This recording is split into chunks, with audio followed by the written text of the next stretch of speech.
আসলেও আজকে আমি পুজো মণ্ডপ উদ্বোধন করি না, কারণ আগামীকাল থেকে মাতৃপক্ষ শুরু হবে। মহালয়ের পরে সে কাজটা আমি করি। আজকে আমার ফায়ার ব্রিগেডের বীরপাড়ায় এবং দুবরাজপুরে অনেকে উপস্থিত আছেন। আর যে বাইকগুলো তৈরি করা হয়েছে এই কারণে ফায়ার ব্রিগেডের, অনেক গলি ঘিঞ্জিতে যখন আগুন লাগে, খুব কনজেস্টেড এরিয়া, দমকল ঢোকার যেখানে রাস্তা নেই, কোটি কোটি বাড়ি আছে এরকম, সেই জায়গাটায় যাতে ফায়ার ব্রিগেডের গাড়ি ঢুকতে পারে সেই জন্যই এই সিস্টেমটা করা হয়েছে। সাথে সাথে কিছু ই সাইকেলও পুলিশ করেছে, মেয়েরা দাঁড়িয়ে আছে ই সাইকেল নিয়ে, এটা হাতেও হ্যান্ডেলেও চালানো যায়, ব্যাটারিতেও চালানো যায়।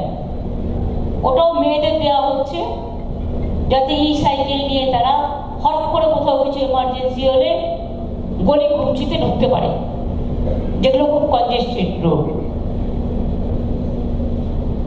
আপনাদের নামটাই শ্রী ভূমিশ্রী, আমি একটু উল্টে দিলাম।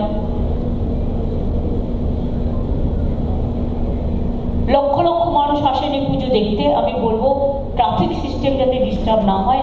আগের বারে আপনারা খুব কেয়ার করেছিলেন, এবারেও দয়া করে কেয়ার করবেন, কারণ এয়ারপোর্ট যাওয়ার রাস্তা এটা অনেক মানুষকে এমার্জেন্সিতে এয়ারপোর্ট যেতে হয়, তারা কেউ যেন ফ্লাইট মিস না করে, এটা কিন্তু আমাদের দেখার পবিত্র কর্তব্য। এবারে চারিদিকে বন্যা হয়েছে, উত্তরবঙ্গ থেকে দক্ষিণবঙ্গ। আমি সবকটা জায়গায় মোটামুটি মিটিং ব্যবস্থা করা, ত্রাণ দেওয়া থেকে শুরু করে, এটা নিয়ে ন্যারেটিভ শুরু করে দেবে পিতৃপক্ষে মমতা ব্যানার্জি উদ্বোধন করে দিয়ে এলেন। অত বোকা মমতা ব্যানার্জি নয়, এইটুকু অন্তত বোঝে, ধর্ম কর্ম সম্বন্ধে যথেষ্ট জ্ঞান আছে। কারণ আমার বাবাকে সবাই পণ্ডিত মশাই বলতেন, রোজ চণ্ডীপাঠ করতেন, এসব ছোটবেলা থেকে দেখে আমি অভ্যস্ত। আর গানের প্রতি আমার নেশা আছে, তার কারণ আমাদের বাড়িতে একটা হিজ মাস্টার ভয়েস ছিল, বড় রেকর্ড প্লেয়ার। এমন কোনো গান নেই, রেকর্ড নেই যা বাবা কিনতেন না, আর সেগুলো বাবাও শুনতো, সাথে সাথে আমিও শুনতাম। তাই আমার পিছনে হলো 1000-এর উপর গান মুখস্থ। রচি বলছে, আমি তার সাক্ষী।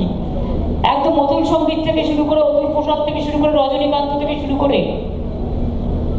লোকগীতি থেকে শুরু করে, কীর্তন থেকে শুরু করে, রামপ্রসাদ থেকে শুরু করে, আধুনিক থেকে শুরু করে, চলচ্চিত্র থেকে শুরু করে, রবীন্দ্রসঙ্গীত, এ তো আছেই। এটা আমাদের হৃদয়ে হৃদয়ে আছে। দোলাও দোলাও দোলাও আমার হৃদয়,